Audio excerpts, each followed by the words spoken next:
Hey, it's Drew. And I'm guessing that as a podcast listener, you also enjoy audiobooks. Well, in that case, did you know the audio version of Renegade Marketing 12 Steps to Building Unbeatable B2B Brands was recently ranked the number one new B2B audio book by B2B Authority? Kind of cool, right? Anyway, you can find my book on Audible or your favorite audiobook platform.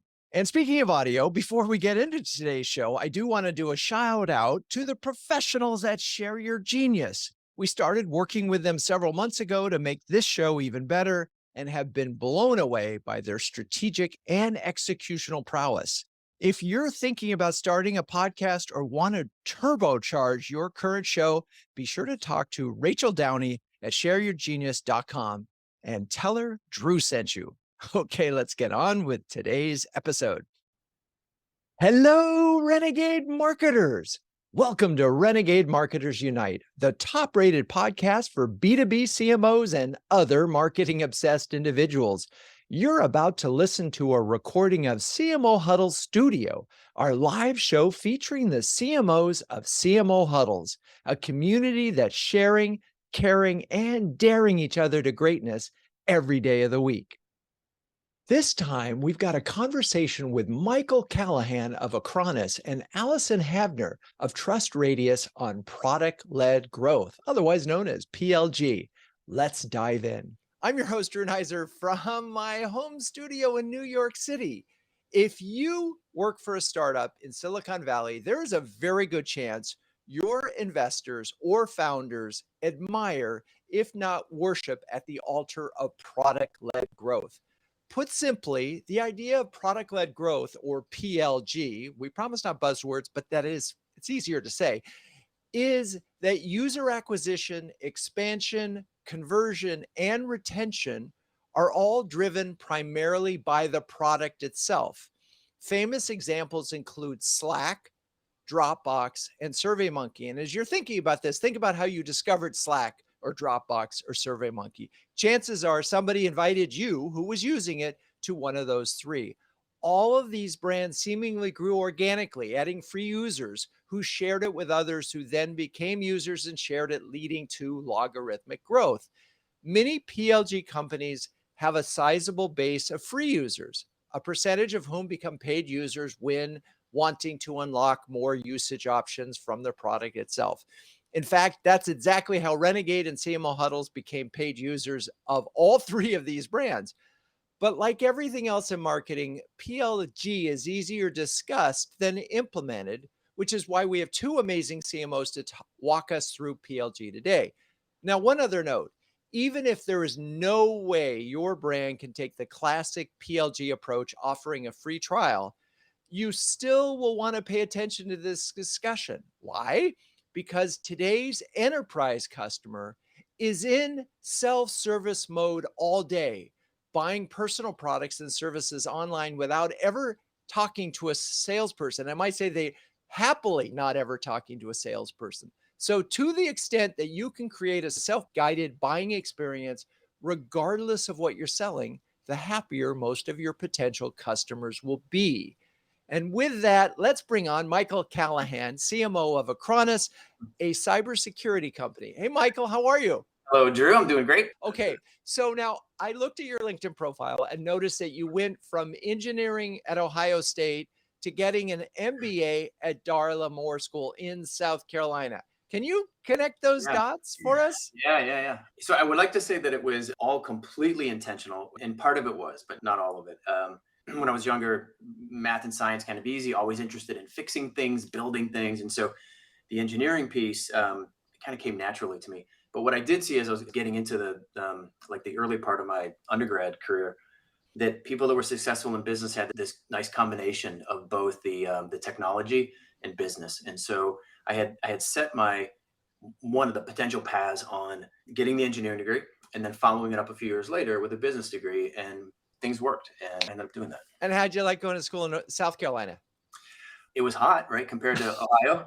South Carolina's a little hotter, but I enjoyed it. Like I had a couple years of work between undergrad and graduate school where I was in sales. Hugely helpful to have that background and like how hard it is to sell. I mean, it's like every day you're getting up and having to prove it. But using that background in some of the discussions you have with classmates or case studies, whatever, was incredibly valuable. So before we sort of get into the show, was there a worse job that you ever had? I'll give you an example. So the job that I had when I was selling, we were selling floors. And I would say, like all of my jobs, I've tried to make the best of it, right? So there wasn't anything that was terrible. In high school, I worked in the produce department, and so that wasn't awesome, but it wasn't terrible. But I will give you an example. I was installing we position it as a high performance floor, right? It was just a floor, but of course, you're marketing it, so you're selling it as a high performance floor. And it was in a soy sauce factory. Okay. And it was on the production floor. And so the way that they make soy sauce is they dehydrate it. So it's just a powder. And so you kind of have like this soy sauce powder floating around the plant all the time. Well, this one particular area we were working in had a hole in the roof, and it started raining. The water was going to come in and I needed to protect the floor. It was an epoxy floor. And if the water came in, it would ruin it. So I climb up above this that we were protecting. You have this huge tarp that's full of water, and I get up underneath it, and it's full of soy sauce at this point, right? So it's like 20 gallons of soy sauce. So I get up underneath it and I push it up over the railing. And the person who had contracted me to do the job, really who the customer was walking out of their door at the same time I was putting up. So completely drenched them in soy sauce. And he had a good attitude about it, but that was probably maybe funniest, worst experience sort of at the same time. Yeah, you'll never have sushi the same way again. That's right. After you've been doused in 20 gallons of soy Oh sauce. my God, I think that would be it. There are people who don't think it's very good for you anyway. Once you get drenched in it, you say, okay, that's it. That was probably not a good example of product-led growth, but let's get to that now. What was your first exposure to this approach, and sort of when did the light bulb go off that that was smart?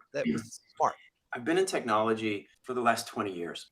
And one of the things that I noticed early on was how enamored technology companies get with the product, right? They just love it and they want to talk so much about the product. You end up losing the thread talking so much about the technology, but you have this incredible asset, right? That you want to take advantage of because it is the reason that you exist as this product.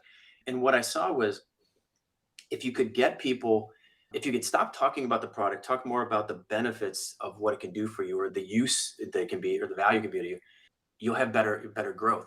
But you also want to have people use it. That's the goal there, right? They're using it. They see the product.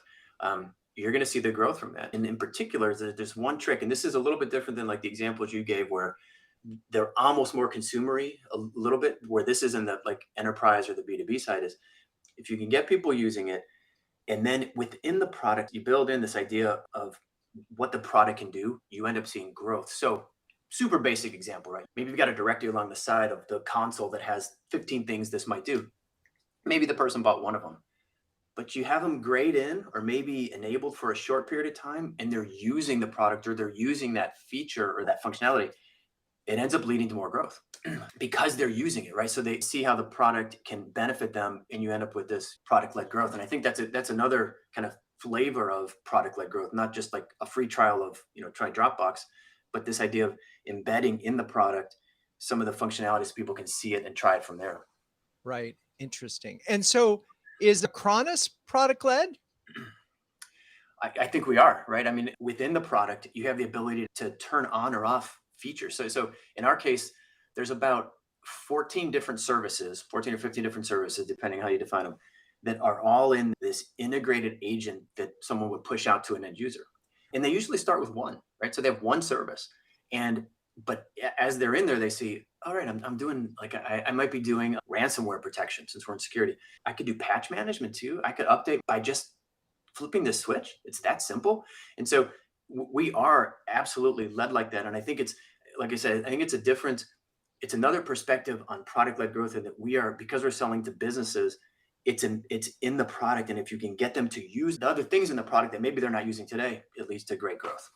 And I would imagine then some of the science here is they're using one product, and through years of experience, whether it's AI, you might know based on their behavior that these other 13 of these 13, this is the next most likely that they would do it and win. So it's like, you don't want to do it day one, but you don't want to wait till day 120. And so part of this is sort of sophisticatedly figuring out how to expose them to the other 13 Yeah, and opportunities. not overwhelming them, right? Because you Right, can't just throw everything at someone all the time. You want to be able to right, say, hey, people that have ransomware protection, they also use URL filtering, right? It's right. kind of like when you go to, I guess you go to Amazon, right? And it says here's some other things that people typically bundle together. Not only do they buy the spray to make your tires nice and shiny, but they also buy a mitt to help you wash your car. You might want to package these things together. It's similar to that. And you kind of walk them through here's a typical roadmap or a typical experience that people have. So, from a marketing perspective, you still have to get them in your case because the first product is still a paid product. You have to get them to one of those 14 doors, right? You have to get them in the door. So, I'm imagining then that part of your strategy is figuring out what's the easiest way to get them started, right? And so that's part of product led growth is what's the simplest way to get someone to start using a product? And while obviously free is the easiest, but Yeah. short of that, I'm just curious, how does knowing that the goal is to just get them in one door, get them started, and then we can upsell and cross sell them until we've really built that? How does that impact your marketing strategy? Drew, we use something that I've introduced to the team that I call problem marketing. And the idea behind it is don't just describe what you're doing and having the person figure out how it means something to them, narrow in on the problem. And so what we've been able to do is if I can be really tight on that problem, that gets them in the door, right? If I can, like, for example, we know that one of the problems that our customers have is they can't find talent. The security space, you may have seen stats that's like 3.5 million open security jobs. And so the people that are buying our products have a really really hard time finding skilled staff. So that's our problem. That's the problem we talk to. And we say, a hard time finding staff. We can simplify your training. If you know it once, you know it for everything. You don't have to find different skill sets for different parts of the solution. So we get them in with that problem. That's like I would say maybe our secret sauce in that is if you can connect to a problem they have, then you get them in the door. Then the rest of the stuff, they end up trusting you and you can do the additional sales or turn on the additional features that they might need. And so still they could have a lot of problems, right? They could Yeah. and one of them is recruiting right now. How do you decide? I mean, they could have 5 or 10 problems. And one of the problems is there are a zillion cybersecurity products out Yeah. there.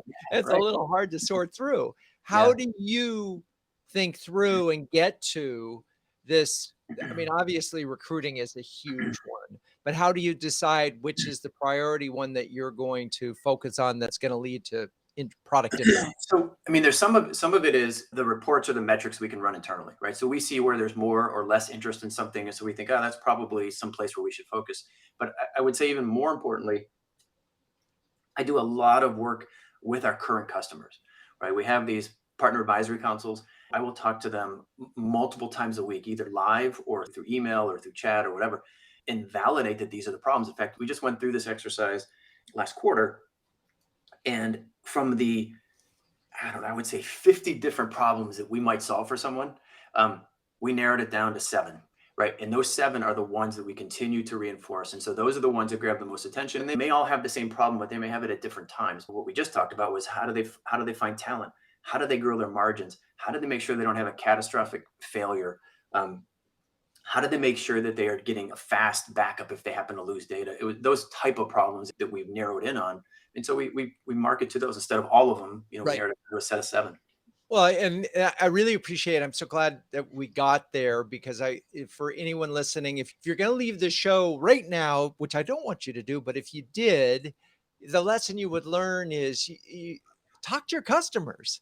I mean, Michael just said he talked to his customers 3 times a week with their advisory board. If you don't have a customer advisory board, I have to ask, why not? I'm going to put another punctuation and say, customer marketing is going to become more important in 2023 than it ever has been if the recession that everybody's talking about ends up coming our way. So talk to your customers, talk to your customers, talk to your customers, narrow it down. Okay, Michael, thank you for that. Let's bring in Allyson Havner, Vice President of Marketing at TrustRadius and star of episode 27 of this show.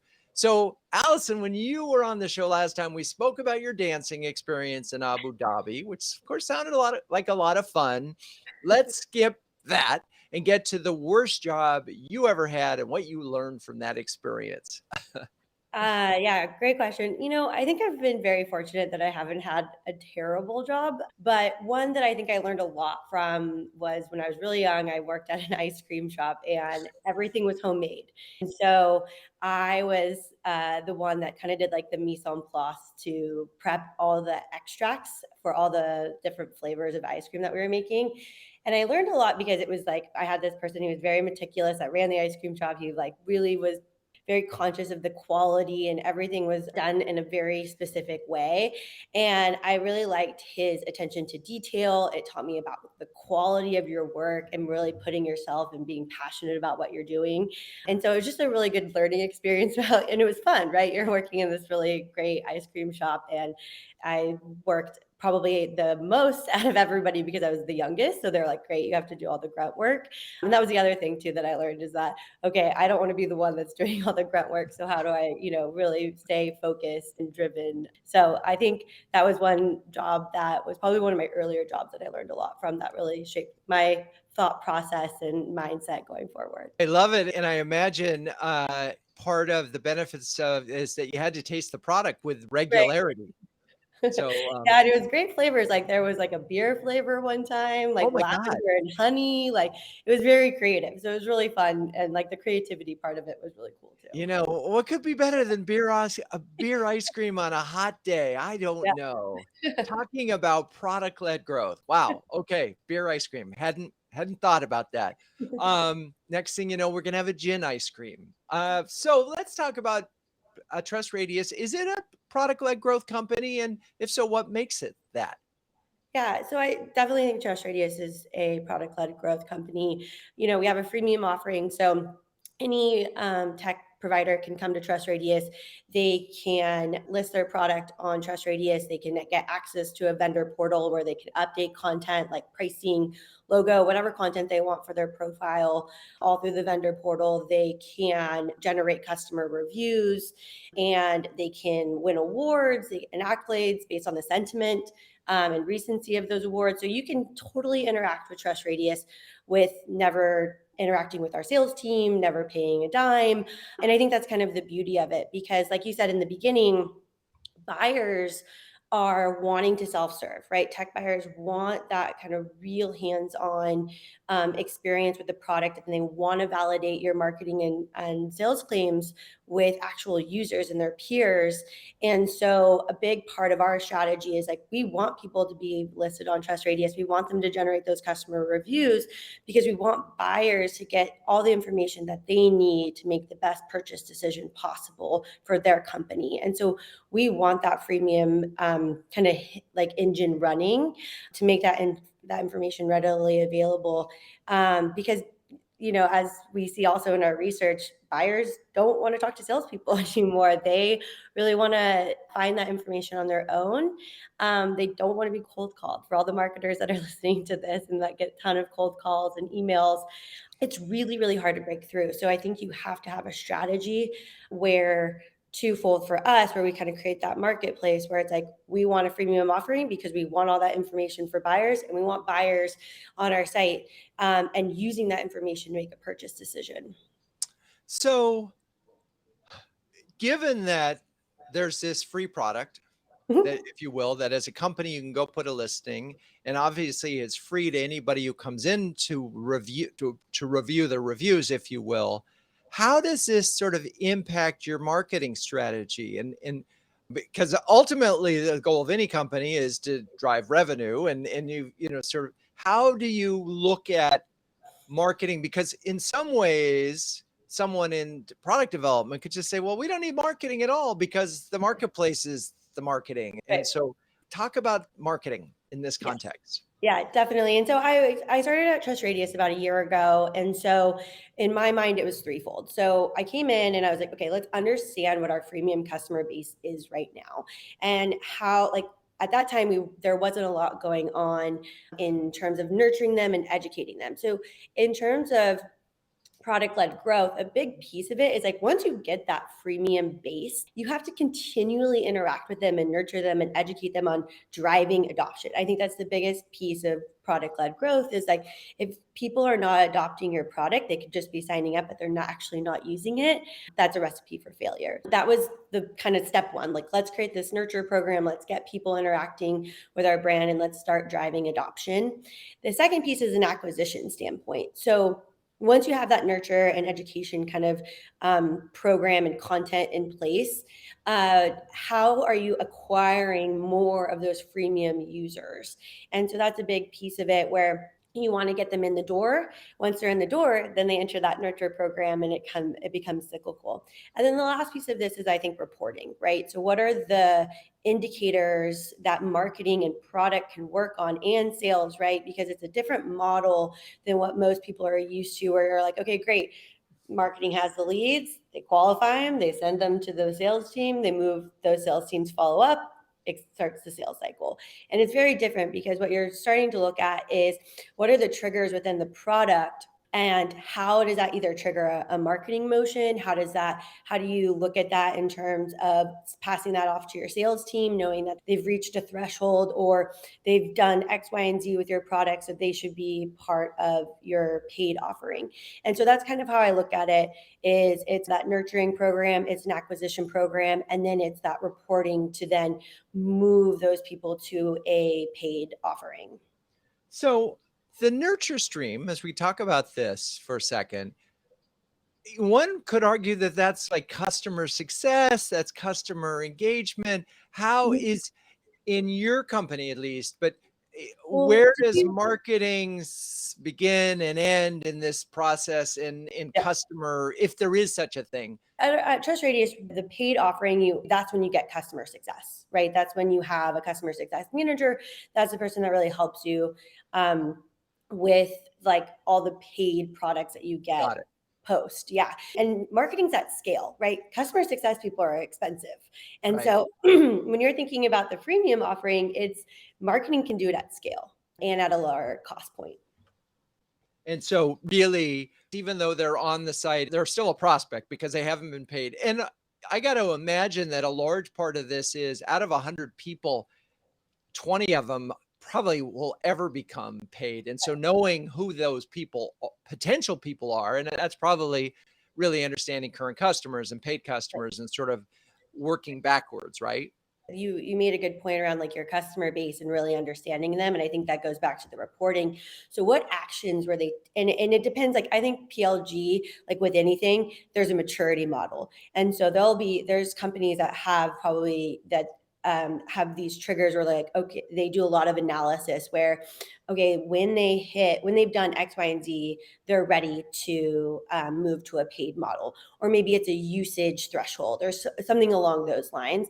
But I think there's varying degrees of maturity when it comes to what are those triggers or what are those thresholds that someone's ready to move to a paid agreement. And that's why you really need to partner with your sales, product, and marketing to get that done. And I'm wondering from a time standpoint, I mean, how much usage, or I'm imagining it's in an interaction as well, right? They have to sort of be on the site, they have to use it, they have to appreciate it. And just as you're looking at this thing, is it like they use it for a month and they heavily engage? How do you manage this? Because you could have this long closure where they finally move up. And I imagine there are people in sales who want, no, we need something this month. So talk a little bit about shortening from free to paid. And I think that's my biggest challenge right now, is because you can drive a lot of value with TrustRadius without ever paying less. And I think this goes back to what Michael was talking about, is driving value the fastest. And so where you see people interacting with our product, they're either generating a lot of reviews. You can start to see how they're potentially using some of like the content from the reviews, or like their award badges that they get, and they start using it into their own content and things like that. So what we try to do is like, we have products that, okay, we'll automate all of that. So you can use all of the content from the reviews in your own marketing channels, in your sales channels, et cetera. you can license that content and it is all dynamic and you can use it across, like I said, your own marketing and sales channels. And so that's like the piece of knowing exactly when someone's going to really want that. And I think what we're doing is we're putting that into like our education program, where it's like, hey, you're seeing all this really great content on TrustRadius. Don't just check the box, hey, this content lives just on TrustRadius. This should be used across all of your marketing, because buyers today want that social proof and they want that validation from their peers, but don't just use it on one single site, use it across everywhere, right? That's one area. The other thing that we look at too is the traffic. When we see high volumes of traffic for like a certain category, or maybe a lot of people going to your product page, that all turns into intent signals that we can then monetize. So we're saying like, hey, here are all these logos that are all these new accounts that are looking at your product or looking at your competitors. Wouldn't you want this data so you can either target them in advertising, or have your sales team go after them, or whatever for your ABM strategy? We're starting to figure that out, where it's like, okay, what are these key indicators of like a really successful profile on TrustRadius? And then how do we drive value for whoever we're talking to at that company? Right. And which fits into so many other strategies on their end, whether it's intent signals and into their ABM. So all that makes sense. All right. We're going to come back to you. But first, I'm going to talk a little bit about CMO Huddles. Launched in 2020, CMO Huddles is an exclusive community of over 100 highly effective B2B CMOs who share, care, and dare each other to greatness. Everything about CMO Huddles is designed to be a force multiplier, helping you to make faster, better, and more informed decisions. Where one inspiring hour a month delivers 10 hours of perspiration saved. That's a promise. Now, since no CMO can outwork their job, and if you think you can, you're crazy, CMO Huddles is here to help you outsmart it. So Michael, Allyson, you're both huddlers. Allyson, you've been around a little bit. Michael, you're a little new. Maybe you can share, Allyson, what's your experience with CMO huddles? It's a really great community to be a part of. As any marketing, especially senior marketing leader knows, it could be a little lonely in the marketing department. And so I think it's a great kind of mind share with a lot of people, and that bring a lot of different perspectives and come from all different industries. But it's really about that mind share for me, and not feeling kind of like you're on an island in your own company, especially with all of us working remote. So it's really nice to get together with other people and share ideas, and also hear the same challenges. You kind of feel sometimes they're like, am I the only person that is experiencing this? And then, you hear 10 other CMOs that are feeling the same way, and then you workshop it together. So I think it's about that community environment, that mind share, and not feeling like you're on an island. And I love that. Thank you for sharing that. It's so funny because we start every huddle. If you've never been to a huddle, we start every huddle most of the time with sort of either what's working and what's not, or does anybody have a pressing problem? And as people share what's not working, it's like what we call marchiatry, because, oh, you have that problem too? Oh my God.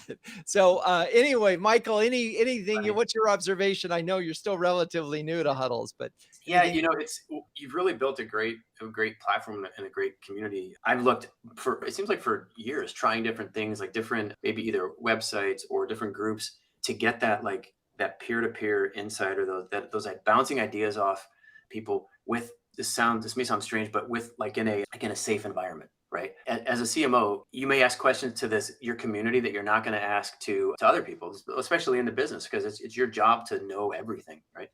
But it really helps. It helps having that group there. There's a Slack channel that we have. And what I've learned, like most things, is you get out of it what you put into it. And if you're engaged and you're not just asking, but you're also helping, it's great, right? So there may be no benefit to me, but if someone says, well, what do you think about events? What's the next 12 months look like? And I give my perspective without any expectation that I'm doing it for me. It feels more authentic, right? More genuine. And it's actually a real community. You've done a great job, but I'm very happy to be part of it. And by the way, we really appreciate you appreciating that insight, which is it is a give to get community. If you get onto our Slack channel and you participate, it comes back. There's a lot of karma's a boomerang. So thank you for that, Michael. All right. So from your perspective, What's the sort of the best part about working with a product-led growth strategy versus a normal sort of SaaS world? I would say maybe it's the tangibility. Like it's you're there, you're in it, you're using it, you're right in the middle, and you're using that to gain loyalty and have people become more familiar with that. If you're pushing and focus on the product to lead your growth, you're in the middle. You get to show off the product more. In that same vein, when you can get people in the door, you don't have to necessarily do so much work to convince them and get that signed contract to get that first, deal negotiation off the ground. And so I think that in my mind, I'm kind of creating my own top of funnel. Right. It's just like getting them in the door, getting them something easy. And so what you really want to think about is like all those barriers to entry, make them as low as possible, if non-existent. And so the more that you can kind of create that your own top of funnel, and then also the way you create that mechanism to create your own steady pipeline. And so I think it's kind of that almost like that autonomy in a sense. That's what I think about from like a marketing perspective. I've used TrustRadius at 2 companies now, right? And it's the one prior to where I'm now. We used it more extensively, but I came in very simple. It was just let's look at reviews, and then you guys did a really good job from that top funnel of like getting us to see it and giving us some incredible statistics. And if you put a review on a reg page, Mhm. your conversion rate is going to be 60% higher. And that stuck with me forever. It was a soft sell on your side, right? You didn't have to, that wasn't beating me in the head with it. It was more, hey, this is what you can do now that you're in. And then it was like, oh, by the way, it's a platform and you can actually integrate it to sales. It was a really positive experience.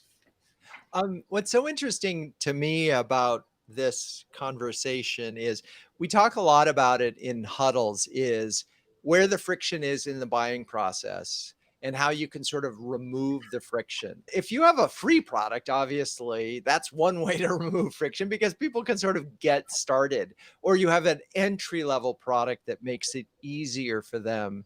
The marketing challenge changes completely. It's right. Okay, we got you free. And then in theory, particularly with examples of Slack and Dropbox and SurveyMonkey, those products, every time you use SurveyMonkey and you put that survey out, everybody who touches that platform knows that you use Yeah. And so you have this exponential growth. I'm and so anyway, I want to also put this in the context because I did promise at the top of the show every marketer needs to be thinking about removing friction from the buying process. I don't care whether you're selling a $100,000 enterprise product or not. Chances are, and the research keeps reinforcing that your customer is going to be looking for the way that they can do this as effortlessly and as on their schedule with the content that they need at whatever moment it is. And that may or may not ever be talking to a salesperson, right?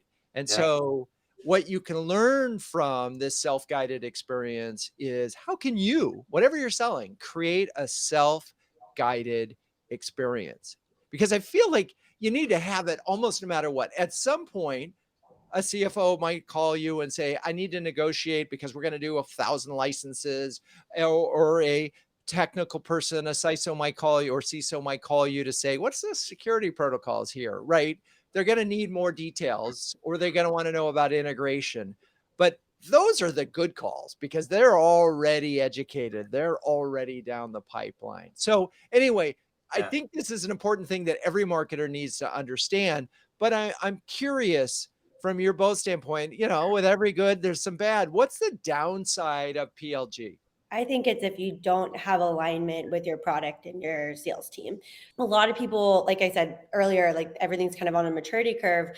But if your product team isn't really building a product that can lead to growth and have that be automated, it leads to a lot of manual processes and pulling reporting. And it just becomes very, very clunky, very, very quickly. And so I think that's something that is just always a continuous conversation, and that marketing needs to have a seat at the table, is to be thinking about, okay, this is not just how we develop a product, this is how we develop a product to drive growth for the company. And so marketing has to be in that conversation. So I think that's the downside if you're not super aligned with your product team and they're developing and you're not in that conversation and thinking about the use cases from a marketing perspective. And then I think the second thing is with your sales team, because the sales team's always going to go their instinct is the shortest path to revenue. And so when you're trying to think about, okay, I'm trying to build this freemium customer base, I'm nurturing them, okay, based on these like it's a lot for a salesperson to like kind of wrap their mind around when they're like, I'm just going to go after this person and I'm going to sell to them. The downside is if you don't have both of those people at the table and you guys are discussing this and you're super aligned on how, like, okay, sales, like this is how we're going to do the reporting, this is how you're going to get your leads to follow up on, etc., then it becomes very, very difficult and it just becomes kind of a mess. We worked with our sales team. It's a trial conversion process, I'll call it that. But we would get people in. They want to try it. They click on a reg page. They give us their name. And then the next step was give us your credit card. And as you can imagine, we saw almost no completions there, right? Because nobody wants to just give you your credit card immediately. So we worked with the sales team and said, what are the objections that you have, or where's the friction along the way? And so we built that in. So like contrary to typical like B2B reg pages, we went from one step, which was one step and then a credit card, to 7 steps. But we had much higher conversion. In fact, it was like 100 or 200% higher conversions when you got to the credit card piece, because we had worked with the sales team and said, what are the questions they have? So when they bail out in the first scenario, when they were bailing out and then they would talk to you, what was it?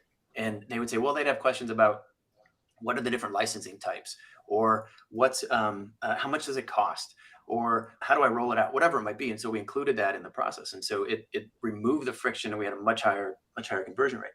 The other side, though, is like when they were doing a free trial, and this is to your point about the product team, the friction there was, so, okay, so you got them in, now they're using it, but it's still just a trial. They're not paying. How do you get them to pay? Well, you don't want them to have to like call someone, right? You just want it to be there at that moment. So that moment when they go, yeah, this is working for me. So you work with the product teams. And so we have it's a toggle switch. They go convert from trial, and it just happens, and it's simple. All the payment information is done automatically. We have these 3 legs of the stool, right? It's the marketing, sales, and product, and we all have to work together. And if you build some of this in partnership, it works well. And I wonder, this is the sort of ignorant question here, because it's called product-led growth, and the product people may think, hey, we're the stars here. What are you even doing in the room? And Allyson, I'm just wondering, is the reason that they don't invite you in is because they have this sort of sense of, we got this. We know we're the ones. And they're not really thinking that marketing has a place in this. It's a little different at TrustRadius. I think I have, one of the reasons I went to TrustRadius and I love it there so much is because I have such a great relationship with the product team, and the product team is super strong, and I do have that seat at the table. But I do think the deter is from a product standpoint, like in their head, it's like, of course we should be thinking about growth. Like, why would we build products that don't lead to growth of the company? But I think it's the automation of that, or the self-service of it, where it's, and we've been talking about this a lot, where those barriers to entry. So from a marketing perspective, my lowest conversion rate is at the bottom of the funnel, right? As soon as someone needs to put their hand or signature on a piece of paper and pay us, that is where we see the biggest drop off. The other thing that could also happen that I've seen is that you have a really good freemium product and you didn't really create those thresholds where people are like, why should I pay you? Right. So the free account is just fine. Thank you very yeah, much. like this is great. And so I think that's the other piece, is that you need that feedback from the product standpoint and the customer use cases, because your product team could be developing and they're like, oh, this is the coolest thing. And they're not thinking about the whole GTM and thinking about, okay, what are those thresholds that we want to actually start making people pay? And that's just a perspective that you have to bring from the kind of, from the like field, from the marketing POV.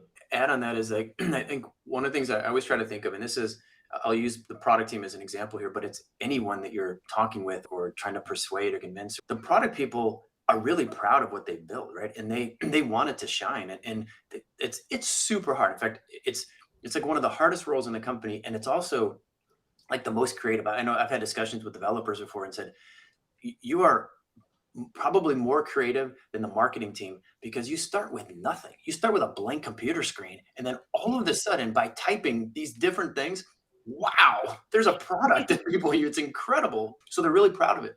And so what we try to do is not patronize them, but say, like, this is going to help show off your product. This is going to help people buy it more if we can work together, if we can build these things, because we have an idea of what motivates people, and that motivation is what's going to get the product adopted. And it built a real nice partnership and relationship so that you're both kind of working toward the same goal. And it feels like that's the real key thing here, is that, in other companies where it's very clear what marketing's job is, here you have to negotiate with your product people and with the sales people to find a different, it's a little bit different than in some of the others. But okay, before we continue, of course, we have to ask, because in this is the part of the show where we say, what would Ben Franklin say? I'm not going to get into why we always ask this question, but we do ask this question on this show. And one of the interesting things that we keep coming back to is that the product is central to the story. It is a demonstration of value. And so I think Franklin might say a good example is the best sermon. Now, you're going to have to work on that a little bit to understand how these things are connected, but a good example is the best sermon. Okay, so let's get back to it. I'm thinking about this, and again, this naming is everything, and we have this PLG and product-led growth, and I'm thinking of investors, venture capital firms, and they're thinking, we have this PLG company, we're about to put a lot of money into it, and we're going to put most of that capital that we did back into the product because it's product-led growth. So help break the myth that's surrounding PLG that you don't really need marketing because the product essentially markets itself. Maybe that's true, but maybe it's a myth. Can you debunk it, Allyson? Yeah, the essentials of marketing still stand, right? You need to still create a pain point in the market for them to even want the freemium version of that product. The basic principles of marketing still stand. So you have to still find that macro trend in the market or insert one that's creating a pain point for your ideal customer. Right. And you need marketing to do that. And then you need marketing to connect that pain point with your solution. And so you still have to do that entire kind of crafting that story arc and that narrative and put that out into the market to even get people to that freemium stage. Then, what is really great is then once they get to that stage, right, you lower that barrier to entry, they get in, and then you continue that nurturing. But marketing is essential to even get them to that first step of signing up. Okay. And Michael? Yeah. So here's a way to, I guess, debunk is the word you used, that the product sells itself. So I was out on AWS the other day. So people that that's Amazon Web Services, right? So that you can buy computing, you can buy storage, you can buy whatever you need. And so I'm out there seeing how did this is totally zero touch, right? There's no Amazon salesperson talking to me. I'm just going in, and right on the homepage, you want to do a free trial. There's paid levels too, but there's a free piece, which then of course you get to a level and then you've got to start paying. So I click on the free one, register, I'm in. It takes me 3 minutes to do it. I now have access to all these different services. I could register a domain and whatever. All of that experience was marketing. It wasn't product, right? The product was the ability to connect my computer to some server somewhere in the cloud that gives me storage, or some computer that gives me the computing power that I can run an app on. But all of that experience that I had, that was all marketing. And you have to invest in that. When it said free trial and whatever, a marketing person wrote that, right? That's all marketing on that no touch or that product-led experience. And I appreciate that. And I think there are a lot of examples out there. HubSpot might be one of them. You would say, yeah, it's PLG because they have a free product and so forth. But they spend a ton of money on marketing.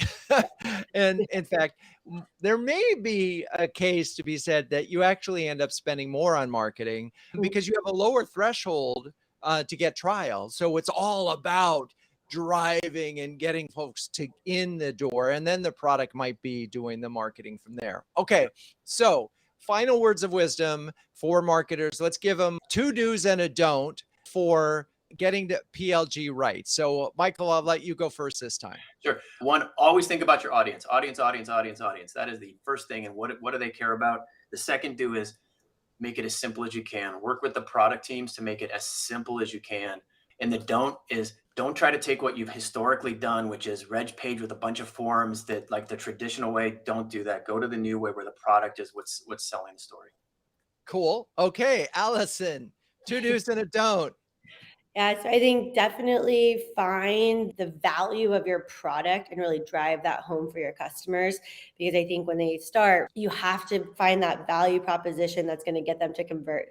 Because at the end of the day, you can have as many freemium users as you want, but if you don't have that value point that gets them to convert to paid, you're kind of in trouble. And then the second thing I would say is kind of what I've been saying a lot is align with your product and your sales team. Have those conversations and have a seat at the table. The don't is, I would say, don't try to take this on your own. Like from a marketing perspective, you have to have buy-in. So it goes back to my do with the alignment piece, but don't try to push this in your company if you don't have backing from others. It's a big shift and it's a big mindset shift. So you really have to have a lot of buy-in across your company. Yeah, it really is. And I see it so clearly now as a result of talking about this. It is about this three-legged stool, sales, product, marketing, really working together and recognizing the strengths of this particular system. And this falls apart. If you pull marketing out, you don't have enough customers. You probably don't have, you pull sales out, you may not close or figure out. And if you pull product out, well, you don't have product-led growth. So there it is. All right. Well, thank you, Michael and Allyson. You're both great sports and so insightful. Thank you, audience, for staying with us. To hear more conversations like this one and submit your own questions while we're live, join us on the next CMO Huddle Studio. We stream to my LinkedIn profile, that's Drew Neiser, every other week. Renegade Marketers Unite is written and directed by Drew Neiser. Hey, that's me. The show is produced by Melissa Caffrey, Laura Parkin, and our B2B podcast partner, Share Your Genius. The music is by the amazing Burns Twins, and the intro voiceover is Linda Cornelius. To find the transcripts of all episodes, suggest future guests, or learn more about B2B branding, CMO huddles, or my CMO coaching service, check out renegade.com. I'm your host, Drew Neiser, and until next time, keep those Renegade thinking caps on and strong.